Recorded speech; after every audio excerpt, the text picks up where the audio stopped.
വാക്ക് പറഞ്ഞ് യേശുവയുടെ നാമത്തിൽ കൂടെ ഒന്നിച്ചു കൊണ്ടുപോകാനും പ്രാർത്ഥിപ്പാനും സ്തുതിപ്പാനും ലഭിച്ച ഭാഗ്യത്തെ കുറിച്ച് കർത്താവിനെ സ്തുതിക്കുക. വിവിധ പ്രതികൂലങ്ങളുടെയും പ്രതിസന്ധികളുടെ നടുവിൽ കർത്താവിനെ പാടി സ്തുതിക്കുവാൻ ലഭിക്കുന്ന വലിയ ഭാഗ്യകരമായ അനുഭവം ഞാൻ ചിന്തിക്കുകയാണ്. സ്തോത്രം. ദൈവം ചെന്ന് ചെയ്തു തന്ന ഉപകാരങ്ങൾക്ക് എത്ര നന്ദി പറഞ്ഞാലും മതി വരികയില്ല. നമ്മുടെ പ്രാണൻ, നമ്മുടെ ആരോഗ്യം, നമ്മുടെ ശക്തി ഒന്നും നമ്മുടെ മിടുക്കല്ല. ദൈവത്തിന്റെ കൃപയാൽ നമ്മളായിരിക്കുന്നത് കൃപയ്ക്ക് അധീനരാണ്. കൃപകൊണ്ടാണ് നമ്മൾ നടക്കുന്നത്. അപ്പയുടെ മഹാധേയ കൊണ്ടാണ് നമ്മൾ ചലിക്കുന്നത്. വ്യത്യസ്തമായ ആശയങ്ങൾ അതിനെ സംബന്ധിച്ച് കാണും. ഞാൻ എൻ്റെ അനുഭവത്തിൽ നിന്ന് പറയാം. ഓരോരുത്തർക്കും വ്യക്തിപരമായ അനുഭവങ്ങൾ കാണുമല്ലോ. എന്റെ ജീവിതത്തിലെ അനുഭവത്തിന്റെ അടിസ്ഥാനത്തിൽ ഞാൻ നിങ്ങൾ പങ്കുവയ്ക്കുക.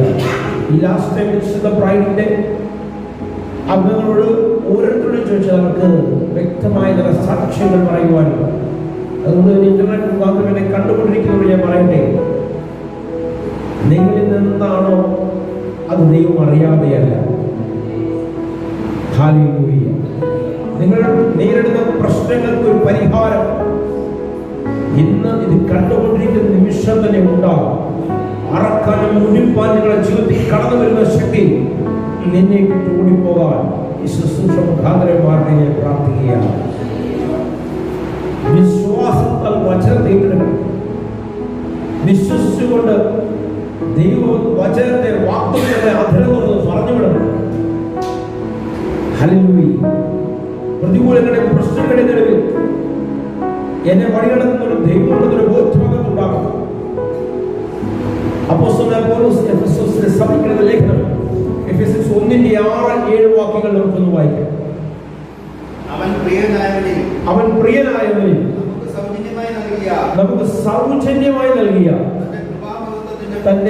തന്റെ കൃപാമഹത്വത്തിന്റെ ഉപേക്ഷയ്ക്കായി സ്നേഹത്തിൽ നമ്മെ മുൻനിയമിക്കുകയും ചെയ്തുവല്ലോ. എത്രാമത്തെ വാക്യം? അവനിൽ നമുക്ക് അവന്റെ രക്തത്താൽ അതിക്രമങ്ങളുടെ മോചനമെന്ന വീണ്ടെടുപ്പുണ്ട്. രാമൻ പറഞ്ഞേട്ട് ഈ കൃപ ലഭിച്ചത് എങ്ങനെ ലഭിച്ചത്? സൗജന്യമായി ലഭിച്ചു. എന്റെ അധ്വാനം കൊണ്ടോ, എന്റെ ഏതെങ്കിലും ഒരു പ്രവൃത്തി കൊണ്ടോ, എന്റെ പുണ്യ ജീവിത ശൈലി കൊണ്ടോ എന്റെ ജീവിതത്തിൽ ഉണ്ടായതല്ല ഈ കൃപ. ഞാൻ അർഹിക്കാത്തത് എന്റെ ജീവിതത്തിൽ നൽകിയതാണ് കൃപ. ഹല്ലേലൂയ. അപ്പോസ്തലൻ പൗലോസ് പറയുന്ന വാക്കുണ്ട്, അപ്പോസ്തലൻ എണ്ണാൻ പോലും ഞാൻ യോഗ്യനല്ല. അപ്പോസ്തലന്മാരുടെ കൂട്ടത്തിൽ ചെറിയവരായ എന്നെയും ദൈവം പരിഗണിച്ചു. എന്നാൽ ശരിക്കും വചനം പഠിക്കുന്നവർക്കറിയാം, ഏറ്റവും ശ്രേഷ്ഠമായ അപ്പോസ്തലനായിരുന്നു അപ്പോസ്തലനായ പൗലോസ്. പഴയ നിയമ വസ്തുതകളെ, യഹൂദന്റെ നിയമങ്ങളെയും ന്യായപ്രമാണങ്ങളെയും ചട്ടങ്ങളെയും കൽപ്പനകളെയും ആധികാരികമായി പറയാൻ കഴിവുള്ളവൻ, കെൽപ്പുള്ളവൻ. എന്നാൽ യേശുവയുടെ രക്തത്തിന്റെ ശക്തി തിരിച്ചറിഞ്ഞപ്പോൾ തന്റെ അറിവുകളെല്ലാം ചപ്പന്നും ചമർന്നും അവന് എണ്ണി. ഹല്ലേലൂയ.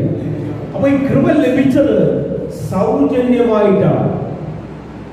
എങ്ങനെ ലഭിച്ചത്? സൗജന്യമായി ലഭിച്ചതാണ്. ഹല്ലേലൂയ. ആ കൃപ ഒരു മോചനം തരികയാണ്. നമ്മുടെ അതിക്രമങ്ങൾക്ക്, നമ്മുടെ തെറ്റുകൾക്ക് കാൽവഴി ഒരു യാഗമായി തീർന്നു. അവന്റെ രക്തം കൊണ്ട് നമുക്ക് മോചനമുണ്ട്.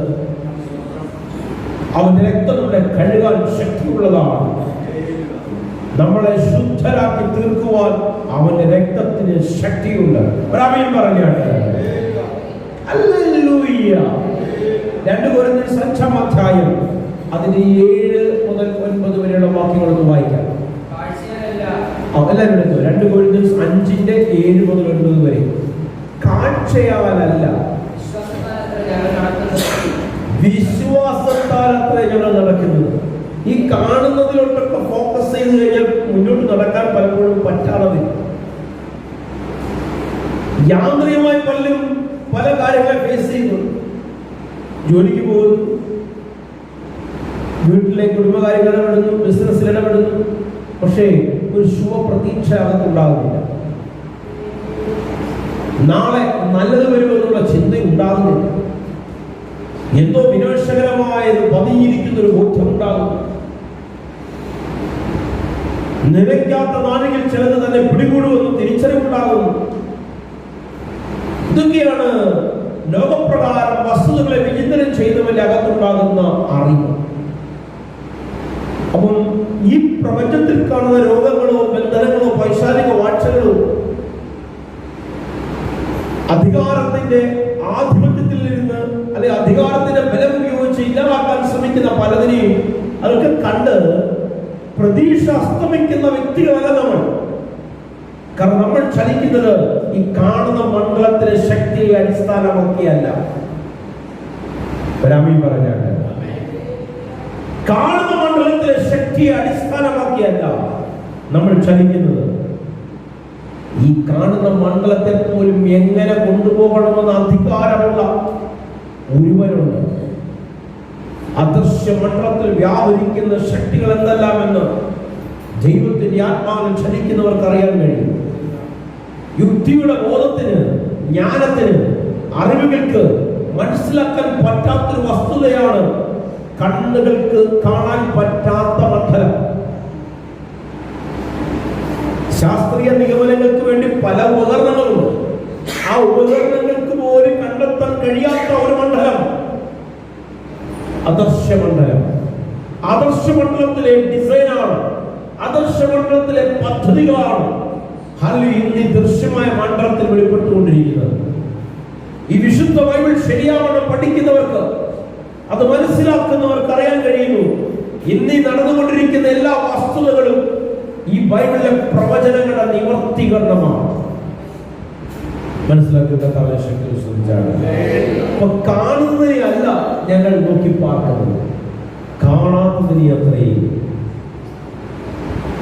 വായിച്ചാണ് ഇങ്ങനെ ഞങ്ങൾ ധൈര്യപ്പെട്ട് കേട്ടോ. ഞങ്ങൾ ഈ ശരീരത്തിൽ വലിയ ഫോക്കസ് ചെയ്യുന്നില്ല. കാരണം കാണാത്തൊരു മണ്ഡലത്തിൽ ഞങ്ങൾ ഫോക്കസ് ചെയ്തിരിക്കുക. അതുകൊണ്ട് തന്നെ ഇന്ന് ഈ കാണുന്ന പ്രപഞ്ചത്തിലെ വസ്തുതകളോടല്ല ഫോക്കസ് ചെയ്യുന്നത്. ഞങ്ങൾ അപ്പനോട് ചെയ്യുവാൻ ആഗ്രഹിക്കുക. ശരീരത്തിൽ വസിച്ചാലും വിട്ടാലും ഞങ്ങൾ അവനെ പ്രസാദിപ്പിക്കുവാൻ. കാരണം ഈ മരണവും ജീവനും ഞങ്ങൾക്ക് വലിയ പ്രശ്നമുള്ള കാര്യമല്ല. ഇങ്ങനെ ചിന്തിക്കുന്ന ഒരു ഭയം ഉണ്ടാകും, ഇങ്ങനെ ചിന്തിക്കുന്ന ഒരു രോഗത്തെ പറ്റിയുള്ള ഈ വേവലാതി ഉണ്ടാകും. ഇല്ല, ഈ ഭൂമിയിൽ എന്നെ ദൈവമാക്കി വെച്ചൊരു പദ്ധതിയുണ്ട്.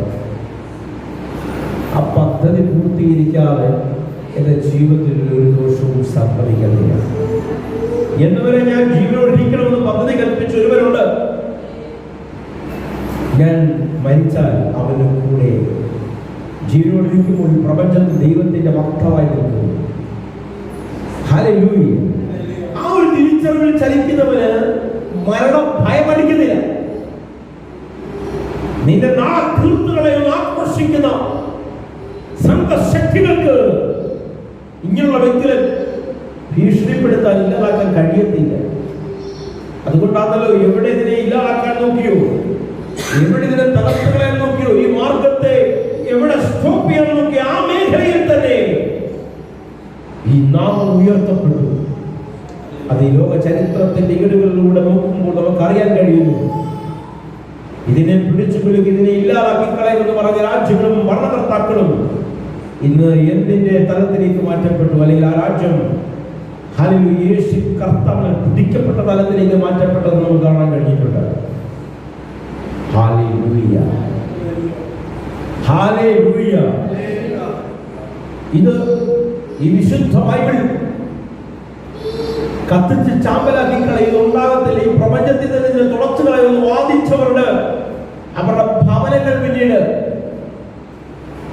ഈ വിശുദ്ധ ബൈബിൾ പ്രിന്റ് ചെയ്യുന്ന ആസ്ഥാന കേന്ദ്രങ്ങളായി മാറ്റപ്പെട്ടത് ലോക ചരിത്രത്തിലോട്ട് നോക്കിയാൽ കാണാൻ കഴിയും.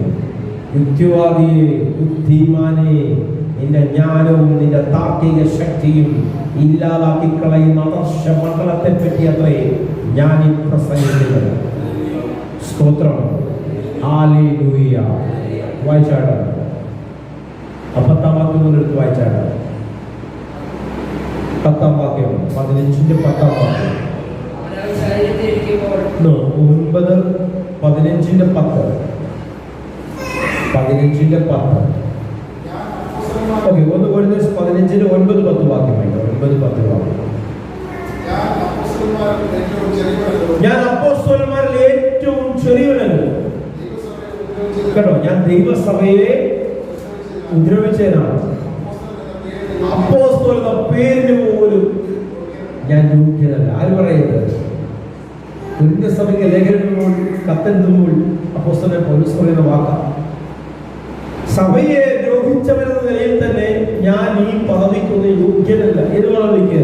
അപ്പോസ്തലൻ എന്ന വിളിപ്പേരിന് പോലും ഞാൻ യോഗ്യനല്ല. ഹല്ലേലൂയ. വായിച്ചാട്ടെ. എങ്കിലും ഒന്നും വായിച്ചു. എങ്കിലും ഞാനാകുന്നത് ദൈവകൃപയാലാകുന്നു. ഇന്ന് ഞാൻ എന്താണോ അത് ദൈവത്തിന്റെ കൃപയാ. മുഴുവനുമില്ലേ, യാതൊരു യോഗ്യതകളും ഇല്ലാതിരുന്ന നമ്മളെ അവൻ ചേർത്ത് പിടിച്ചു. അയോഗ്യമായി നടന്ന, ദൈവനാമത്തിന് വിരോധമായ നിലപാടുകൾ സ്വീകരിച്ച, ദൈവത്തിന് ഇഷ്ടമല്ലാത്ത വഴികളിലൂടെ നടന്ന നമ്മളെ അവൻ തിരഞ്ഞെടുത്തു.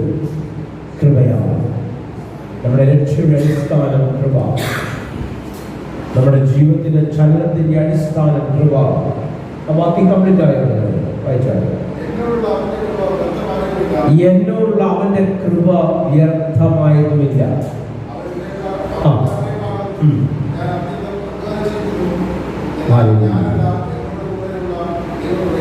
ഹല്ലേലൂയ. എനിക്ക് തന്ന കൃപയൊന്നും വെറുതെ ആയില്ല. അപ്പോസ്തലൻ എന്ന പേരിന് പോലും നിരക്കാത്ത എന്നെ അപ്പോസ്തലനാക്കി മാറ്റി. ആ പദ്ധതികളെ ഞാൻ അലംഭാവത്തോടെ കണ്ടില്ല. അത് വ്യർത്ഥമായി തീർന്നില്ല. എന്നെ ഏൽപ്പിച്ച ഡ്യൂട്ടി ഞാൻ നല്ല രീതിയിൽ പൂർത്തീകരിച്ചു. ഹല്ലേലൂയ. അതിന്റെ അടിസ്ഥാനം കൃപ. അതും എന്നെ വെടുക്കല്ല, കൃപ. കൃപയിൽ അടിസ്ഥാനമിട്ട് ചലിക്കുന്നവൻ സ്വയം പ്രശംസ നടത്തുന്നില്ല. ലോകം അവനെ ശ്രേഷ്ഠനെന്ന് വിളിച്ചാലും, ഏറ്റവും മഹാനായവനെന്ന് വിരൽ ചൂണ്ടി പറഞ്ഞാലും, നീ കഴിവും പ്രാപ്തിയുള്ളവനാണ്. വചനത്തെ ആധികാരികമായി പ്രഖ്യാപിക്കാൻ കഴിവുള്ള, വചനത്തിന്റെ വസ്തുതകളെ ഹല്ലേലൂയ കൃത്യമായി ജനങ്ങളിലേക്ക് നൽകുവാൻ കഴിവുള്ള, പ്രാപ്തിയുള്ളവരാണ് നീ എന്ന് ഒരു സർട്ടിഫിക്കറ്റ് നിനക്ക് നൽകിയാൽ കൃപയുള്ള ഇതിലൊന്നും എന്ത് ചെയ്യത്തില്ല, ശ്രദ്ധിക്കത്തില്ല. കാരണം ഇന്നും പുകഴ്ത്തി പറയുന്നവൻ നാളെ താഴ്ത്തി പറയും. യേശു കർത്താവിന്റെ ശുശ്രൂഷ മധ്യത്തിൽ യേശുവിന്റെ ശുശ്രൂഷ പുകഴ്ത്തി പറഞ്ഞവരെ അവരുടെ വാക്കിൽ അവൻ കുടുങ്ങിയില്ല. കാരണം ഈ പുകഴ്ത്തി പറയുന്നവർ തന്നെ നാളെ വിളിച്ചു പറയും, വലിയ ക്രൂശിക്കായ. ഹല്ലേലൂയ. മനുഷ്യന് എന്ത് വരുമെന്ന് അവൻ സ്വതമേ അറിഞ്ഞിരുന്നു. അപ്പൊ ആരെന്ത് പറയുന്നു എന്നുള്ളതല്ല വിഷയം. പക്ഷെ ജനത്തിനോട് പറയുവാനുണ്ട്, ഞാൻ നിൽക്കുന്നത് കൃപയാണ്. എന്റെ ആരോഗ്യം കൃപയാണ്. എന്റെ കുടുംബം ദൈവത്തിന്റെ കൃപയാണ്. എന്റെ സമ്പത്ത് ദൈവത്തിന്റെ കൃപയാണ്. ഒന്നുമില്ലേ, പ്രശംസിപ്പാൻ ഒന്നുമില്ലേ, അങ്ങയുടെ മഹാകൃപയാൽ നിൽക്കും. കണ്ണുകളയ്ക്കാം. ഒന്നുമില്ലായ്മയിൽ നിന്നെ നിന്നുടെ ഛായയിൽ സൃഷ്ടിച്ചു, നിത്യമായി സ്നേഹിച്ചു, പുത്രനെ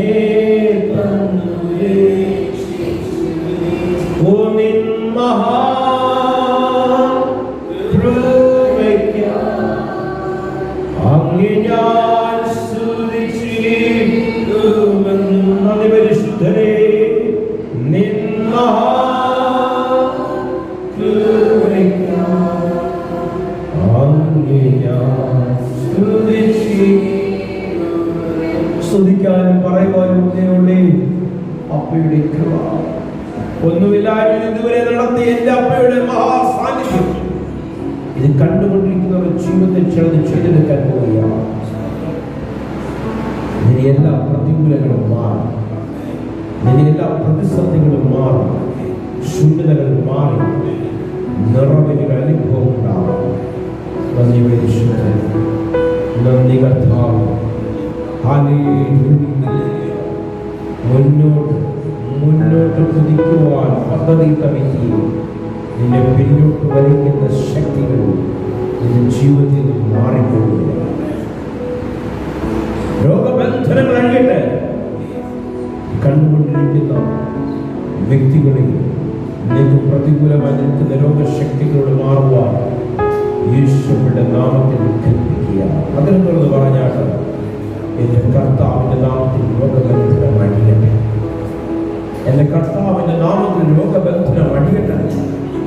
എന്റെ യേശുവിന്റെ നാമത്തിൽ രോഗബന്ധനം അഴിയട്ടെ.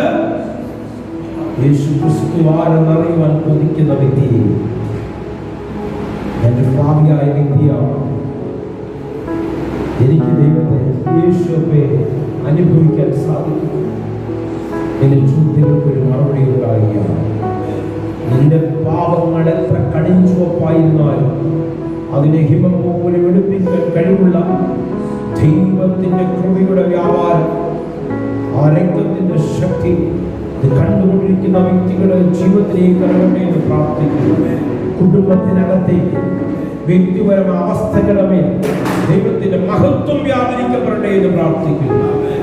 വലിയ സാക്ഷ്യങ്ങളാണ്, അത്ഭുതങ്ങളാണ് കർത്താവ് വരട്ടിയതിനെയോ ബലപ്പെടുത്തുന്നതിനെയോ യേശു കർത്താവിന്റെ അധികാരമുള്ള നാമത്തിൽ തന്നെ. ആമേൻ, ആമേൻ, ആമേൻ. ലാസ്റ്റ് ബ്രൈറ്റ് ചർച്ചിന്റെ പ്ലാറ്റ്ഫോമിൽ നിന്നുകൊണ്ട് ഒരിക്കൽ കൂടെ വിളിച്ചു പറയാൻ ആഗ്രഹിക്കുന്നു.